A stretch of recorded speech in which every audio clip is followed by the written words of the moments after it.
ಲತೆಗಿನಾದ ದ್ರೌಪದಿ ಕಾಯ್ದ ಕೋಳಲ್ರಾಡೈ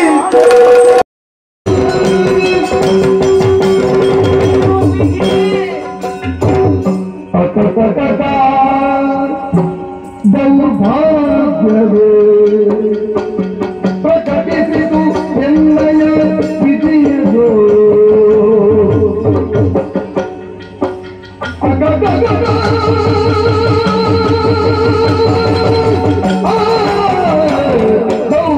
ದೌರ್ಭಾಗ್ಯವೇ ಪ್ರಕಟಿಸಿತು ಎನ್ನಯ ವಿಧಿಯದು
ನನಗೆ ಬಂದಂತಹ ಪರಿಸ್ಥಿತಿ ಸಮಾಜದಲ್ಲಿರುವಂತಹ ಯಾವ ಹೆಣ್ಣು ಮಕ್ಕಳಿಗೂ ಬರದೇ ಹೋಗಲಿ.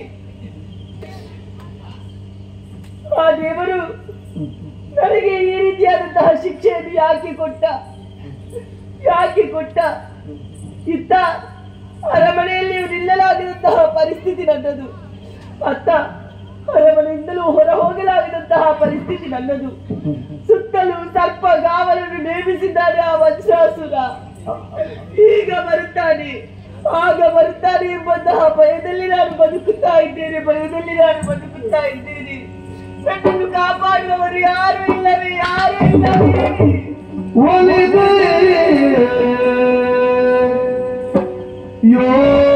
ಯೋಚಿಸಿ ಮನದೊಳು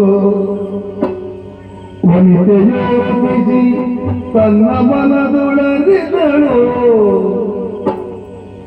ಯಜ್ಞಮಾನವ ಕಾಮದೇವನೋ ಯಜ್ಞ ಮಾನವ ಕಾಮದೇವರು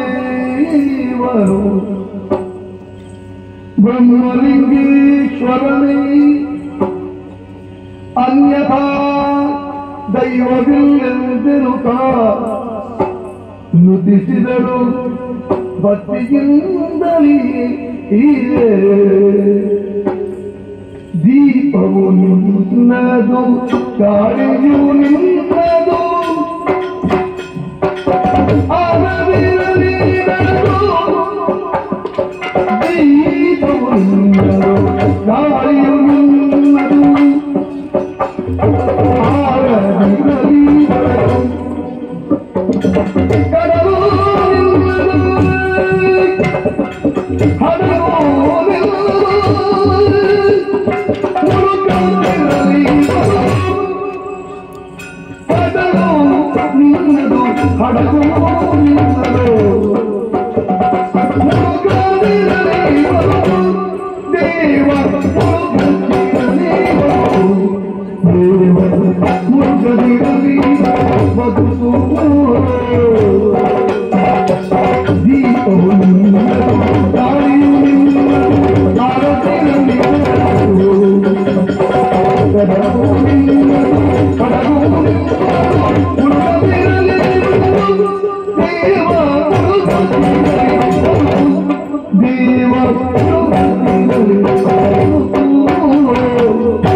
ಎಂಬಂತೆ ಹೊಳೆಯಿತಲ್ಲ ನನ್ನ ಚಿತ್ತವಿದ್ಯೆಯಲ್ಲಿ ಒಂದು ಉಪಾಯ.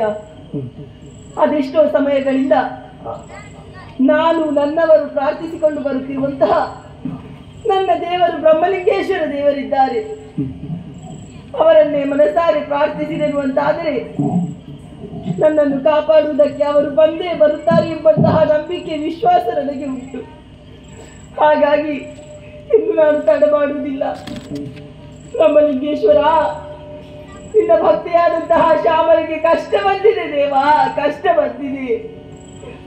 ಬ್ರಹ್ಮಲಿಂಗೇಶ್ವರ ದೇವ, ನಿನ್ನ ಭಕ್ತಿಯಾದಂತಹ ಶ್ಯಾಮಲಿಯ ಕಷ್ಟವನ್ನು ಕಂಡು ಕಲ್ಲಾಗಿ ಕುಳಿತೆಯ ದೇವ, ಕಲ್ಲಾಗಿ ಕುಳಿತೆಯ. ಬ್ರಹ್ಮಲಿಂಗೇಶ್ವರ ಸ್ವಾಮಿ, ಜಯ ಜಯ ಬ್ರಹ್ಮಲಿಂಗೇಶ್ವರ ಬ್ರಹ್ಮಲಿಂಗೇಶ್ವರ, ಜಯ ಜಯ ಜಯ ಜಯ.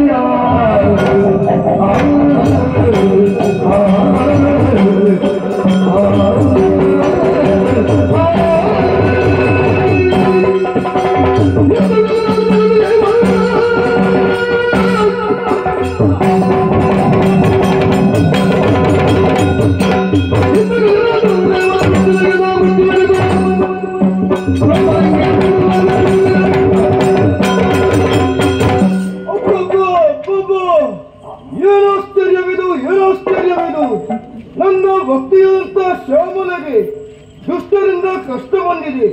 ಇದಕ್ಕೆ ಕಾರಣ ವಜ್ರಾಸುರನ ಮೊದಲವ ಆಕೆಗೆ ಕಷ್ಟವನ್ನು ಕೊಡ್ತಾ ಇದ್ದಾನೆ. ಅವಳಿಗೆ ಬಂದ ಕಷ್ಟವನ್ನು ನೋಡಿ ಬಿಡುವನೇ ಬ್ರಹ್ಮಲಿಂಗ, ಬಿಡುವನೇ ಬ್ರಹ್ಮಲಿಂಗ, ಬಿಡುವನೇ ಬ್ರಹ್ಮಲಿಂಗ, ಬಿಡಲಾರೆ ಬಿಡಲಾರೆ. ದುಷ್ಟರಿಗೆ ಶಿಕ್ಷಿಸಬೇಕು, ಧರ್ಮವನ್ನ ಉಳಿಸಬೇಕು. ಅದಕ್ಕಾಗಿ ನಾನು ಬುಲೆ ಹೋಗುವುದಲ್ಲ, ನನ್ನ ಮಗನಂತ ಪಂಜರ್ಲಿಯನ್ನು ಕರೆದು ಧರ್ಮ ರಕ್ಷಣೆಗೆ ಕಳಿಸಿಕೊಡುತ್ತೇನೆ.